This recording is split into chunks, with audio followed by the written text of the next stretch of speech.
योग, इसकी उत्पत्ति, इतिहास और विकास का ये दूसरा पार्ट है। योग साधना की मौलिक बातें। योग हमारे शरीर, मन, भावना एवं ऊर्जा के स्तर पर काम करता है। इसकी वजह से मोटे तौर पर योग को 4 भागों में बांटा गया है। कर्म योग, जहाँ हम अपने शरीर का उपयोग करते हैं। भक्ति योग, जहाँ हम अपनी भावनाओं का उपयोग करते हैं। ज्ञान योग, जहाँ हम अपने मन एवं बुद्धि का प्रयोग करते हैं। और क्रिया योग, जहाँ हम अपनी ऊर्जा का प्रयोग करते हैं। हम योग साधना की जिस किसी पद्धति का उपयोग करें, वे इन श्रेणियों में से किसी एक श्रेणी या अधिक श्रेणियों के तहत आती हैं। हर व्यक्ति इन 4 कारकों का एक अनोखा संयोग होता है। योग पर सभी प्राचीन टीकाओं में इस बात का जोर दिया गया है कि किसी गुरु के मार्गदर्शन में काम करना आवश्यक है। इसका कारण यह है कि गुरु 4 मौलिक मार्गों का उपयुक्त संयोजन तैयार करता है, जो हर साधक के लिए आवश्यक होता है। योग शिक्षा परंपरागत रूप से परिवारों में ज्ञानी, अनुभवी एवं बुद्धिमान व्यक्तियों द्वारा पश्चिम में कन्वेंट में प्रदान की जाने वाली शिक्षा से इसकी तुलना की जा सकती है, और फिर आश्रमों में जिसकी तुलना मठों में से की जा सकती है। ऋषियों, मुनियों, आचार्यों द्वारा योग की शिक्षा प्रदान की जाती थी। दूसरी ओर योग की शिक्षा पर उद्देश्य व्यक्ति अस्तित्व का ध्यान रखना है। ऐसा माना जाता है कि अच्छा, संतुलित, एकीकृत, सच पर चलने वाला, स्वच्छ, पारदर्शी व्यक्ति अपने लिए, परिवार, समाज, राष्ट्र, प्रकृति और पूरी मानवता के लिए एक अधिक उपयोगी होगा। योग की शिक्षा एवं स्वयं की शिक्षा है। विभिन्न जीवंत परंपराओं तथा पाठों एवं विधियों में स्वयं के साथ काम करने के ब्यौरों को रेखांकित किया गया है, जो इस महत्वपूर्ण क्षेत्र में योगदान कर रहे हैं, जिसे योग के नाम से जाना जाता है। आजकल योग की शिक्षा अनेक मशहूर योग संस्थाओं, योग विश्वविद्यालयों, योग कॉलेजों, विश्वविद्यालयों के योग विभागों, प्राकृतिक चिकित्सा कॉलेजों तथा निजी न्यासों एवं समितियों द्वारा प्रदान की जा रही है। अस्पतालों, औषधालयों, चिकित्सा संस्थाओं तथा रोग हर स्थापनाओं में अनेक योग क्लिनिक, योग थेरेपी और योग प्रशिक्षण केंद्र, योग की निवारक स्वास्थ्य देख रेख यूनिटें, योग अनुसंधान केंद्र आदि स्थापित किए गए हैं। योग की धरती भारत में विभिन्न सामाजिक रीति रिवाज एवं अनुष्ठान, परिस्थिति संतुलन, दूसरों की चिंतन पद्धति के लिए सहिष्णुता तथा सभी प्राणियों के लिए सहानुभूति के लिए प्रेम प्रदर्शित करते हैं। सभी प्रकार की योग साधना को सार्थक जीवन एवं जीवन यापन के लिए रामबाण माना जाता है। व्यापक स्वास्थ्य, सामाजिक एवं व्यक्तिगत दोनों के लिए इसका प्रबोधन सभी धर्मों, नस्लों एवं राष्ट्रीयताओं के लोगों के लिए इसके अभ्यास को उपयोगी बनाता है। निष्कर्ष, आजकल पूरी दुनिया में योग साधना से लाखों व्यक्तियों को लाभ हो रहा है, जिसे प्राचीन काल से लेकर आज तक के योग के महान आचार्यों द्वारा प्रशिक्षित किया गया है। योग साधना का हर दिन विकास हो रहा है तथा यह अधिक जीवंत होती जा रही है। 1700 ईस्वी से 1900 ईस्वी के बीच की अवधि को आधुनिक काल के रूप में माना जाता है, जिसमें महान योगाचार्यों रमन महर्षि, रामकृष्ण परमहंस, परमहंस योगानंद, विवेकानंद आदि ने राजयोग के विकास में योगदान दिया है। यह ऐसी अवधि है जिसमें वेदांत, भक्ति योग, नाथ योग या हठ योग फला फूला। अब समकालीन युग में स्वास्थ्य के परीक्षण, अनुरक्षण और संवर्धन के लिए योग में हर किसी की आस्था है।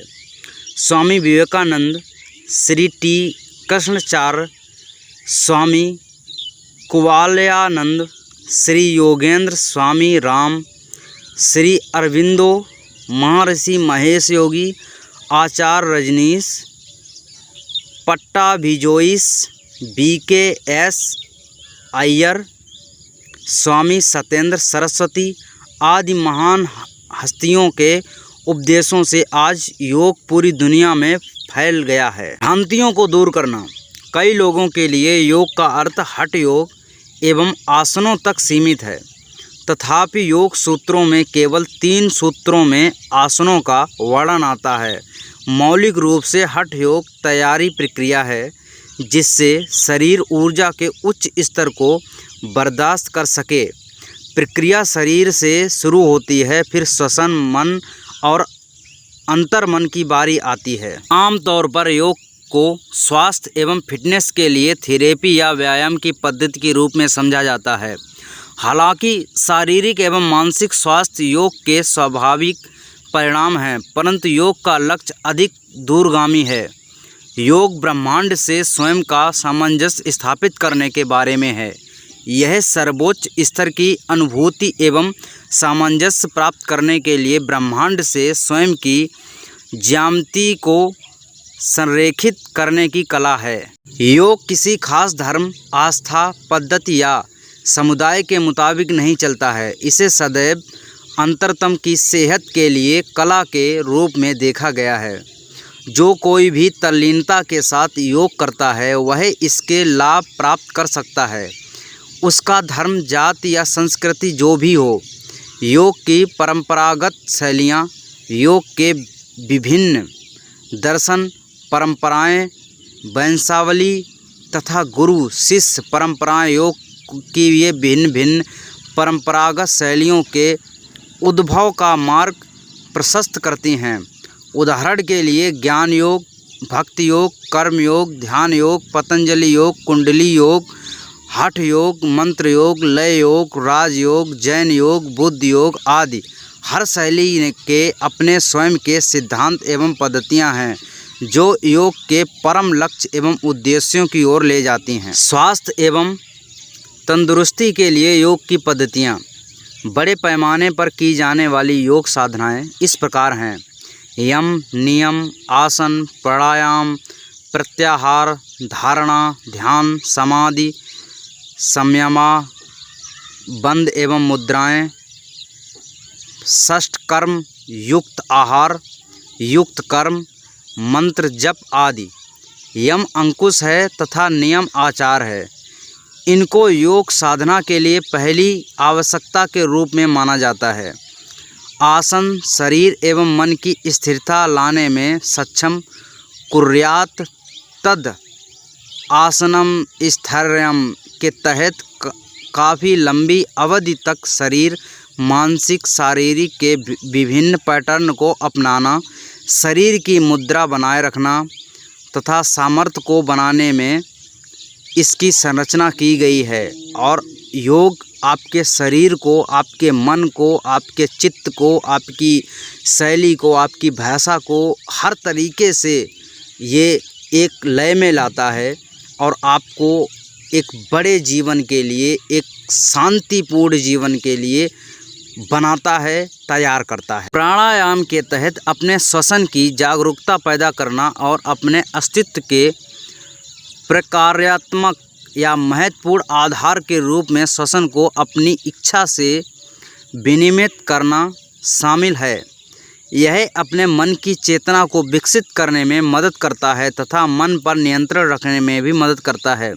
शुरुआती चरणों में यह नासिकाओं, मुंह तथा शरीर के अन्य द्वारों, इसके आंतरिक एवं बाहरी मार्गों तथा गंतव्यों के माध्यम से श्वास प्रश्वास की जागरूकता पैदा करके किया जाता है। आगे चलकर विनियमित, नियंत्रण एवं पर्यवेक्षित श्वास के माध्यम से इस परिदृश्य को संशोधित किया जाता है, जिससे यह जागरूकता पैदा होती है कि शरीर के स्थान भर रहे हैं, पूरक स्थान भरी हुई अवस्था में बने हुए हैं। कुंभक और विनियमित नियंत्रण एवं पर्यवेक्षित प्रश्वसन के द्वारा यह खाली हो रहे हैं। प्रत्याहार ज्ञानेंद्रियों से अपनी चेतना को अलग करने का प्रतीक है, जो बाहरी वस्तुओं से जुड़े रहने में हमारी मदद करती हैं। धारणा ध्यान शरीर एवं मन के अंदर विस्तृत क्षेत्र का घोतक है, जिसे अक्सर संकेंद्रण के रूप में समझा जाता है। ध्यान शरीर एवं मन के अंदर अपने आप को केंद्रित करना और समाधि एकीकरण करना है। बंद और मुद्राएं प्राणायाम से संबंधित साधनाएं हैं। इनको योग की उच्चतर साधना के रूप में देखा जाता है, क्योंकि इनमें मुख्य रूप से श्वसन पर नियंत्रण के साथ शरीर यानी शारीरिक मानसिक की कतिपय पद्धतियों को अपनाना शामिल है। इससे मन पर नियंत्रण और सुगम हो जाता है तथा योग की उच्चतर सिद्धि का मार्ग प्रशस्त होता है। षटकर्म विषाक्तता दूर करने की प्रक्रियाएं हैं तथा शरीर में संचित विष को निकालने में मदद करते हैं और ये नैदानिक स्वरूप के हैं। दोस्तों, यह जानकारी आपको कैसी लगी हमें कमेंट करके ज़रूर बताएं, और अगर अच्छी लगी हो तो हमारे चैनल को अभी सब्सक्राइब करके लाइक करके शेयर करें और हमारे साथ हमेशा के लिए जुड़े रहें। धन्यवाद।